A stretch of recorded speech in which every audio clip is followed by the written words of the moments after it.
Hi everyone, I'm the real George Booth from Ontozoan.com. In Proverbs 22:1 it says, "A good name is to be treasured above great wealth." So that's going to be our theme for this video post, a good reputation. A good reputation is like currency. You can waste it, you can piss it away on stuff, or you can invest it wisely. So I know the question already is, how do I get a good reputation? You ask great questions. The first way you get a good reputation is to do what you say you'll do. You show up. You do the hard work. You come through. Here's the good news. That's part of what it means to be a man. And if you're a man, then you were made to come through. That's part of the deal. So I want you to keep that in mind. What do you do if you've got a terrible reputation? Well, you turn around and you start to do things right. You look for areas where you can excel, and then you excel. But more than that, when it's time to do the hard stuff, you don't run for the tall grass. You don't hide. You don't duck out on the difficult discussion. You don't fail to take responsibility for what's not right in your life. If you've got a bad relationship, you see to making it right. If you're wrong, you make the first move to apologize. Or if there's a long-standing feud, you do what you can to be a peacemaker. There's no guarantee, but I guarantee you this: if you do those things, the way people regard you will increase and your reputation will come with it.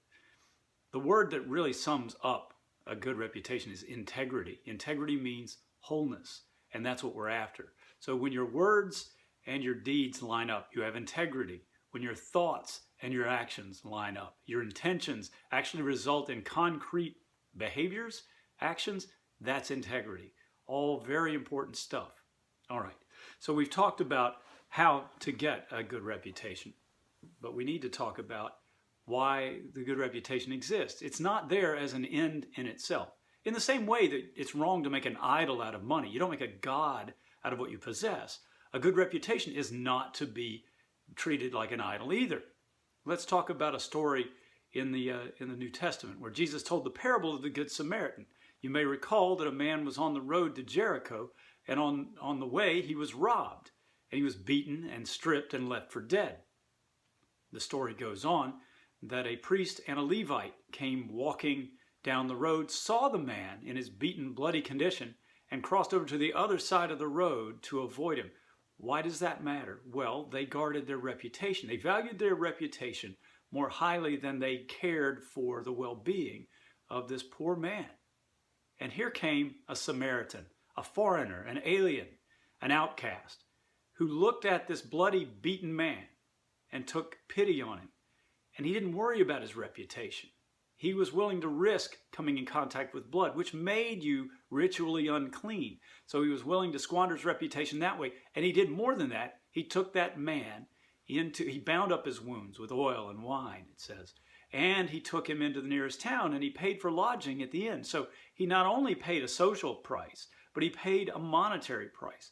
And your good reputation is meant to be spent on behalf of what Jesus called the lost and the least. And let's just talk about Jesus himself. His example was also, though being God, to come down, to condescend, to be among us fallen, filthy human beings. So when he ate and drank with publicans and tax collectors and prostitutes, he was accused of being a drunkard and a glutton and a friend of sinners. And it's a very good thing that he did. So look, man, that's our example. We have a good reputation. We work to maintain it. You can waste it in an instant through foolishness, and it takes a long time to build it back. This is why telling the truth and living the truth is so important. But when you do have a good reputation, you should spend it on behalf of kingdom priorities. You should invest it in the lost and the least. And you'll make the world a better place, and you'll be a better man for it. So I'm George Booth I'm the real George Booth for Ontozoan.com. We'll talk again soon. I'd love to hear from you. If you've got a comment based on what we've talked about today, I'd love for you to add a comment below. Or if you want to, you can send me a message via email or via social media. I'm on Instagram, Twitter, and Facebook. Just find me and let me know, and we'll talk some more.